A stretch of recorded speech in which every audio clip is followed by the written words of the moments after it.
He came on yesterday, and a lot of folks were saying he was raving. A lot of folks were questioning his sobriety. Did he damage his credibility, and is that going to affect Mueller or the grand jury? Well, to answer the question of whether he damaged his credibility, we'd have to assume that he had credibility to begin with. And my guess is Mueller sized up, and his team sized up this man, Sam Nunberg, when he came in and they interviewed him. Because remember, they've already interviewed him. Yeah. And so this subpoena, in some ways, is, it's about documents. It's about getting documents from him. Why do they want documents? Because they want to verify what he's told them.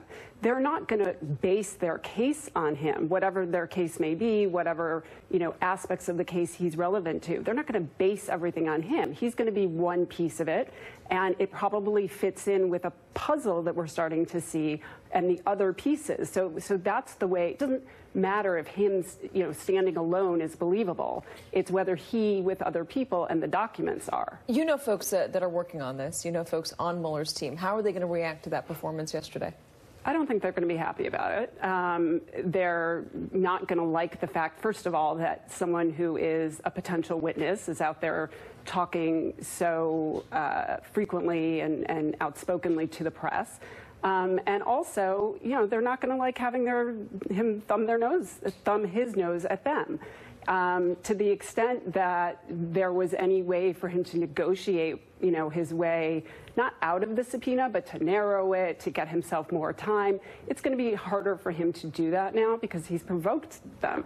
Susan talks about feeling like the special prosecutor in the Clinton case had an agenda, and they were just looking for her to use whatever she might say to further their agenda. Sam believes a similar thing. He thinks they have an agenda on Roger Stone, and they want to set Roger Stone up using him. Given what he said yesterday, does that help Roger Stone? Does it hurt Roger Stone? Is there any credence to this idea that Sam, is it okay for, I don't know, what's the question? If he feels that way, can anybody point to him and say, I believe him the way that I believe Susan? Well, look, I don't think it matters what he thinks, quite honestly. I want to make one small point, which is there are people all over the country in high profile, low profile, small, big cases who have to comply with subpoenas and have to talk about people who they're friends with, have to give testimony against relatives. It's painful, it's hard, but that's how our justice system works. And that's what Mueller and his team are thinking right now, not how does Sam feel about this. I understand that it has a dramatic appeal, and I thought your interview of him was incredible.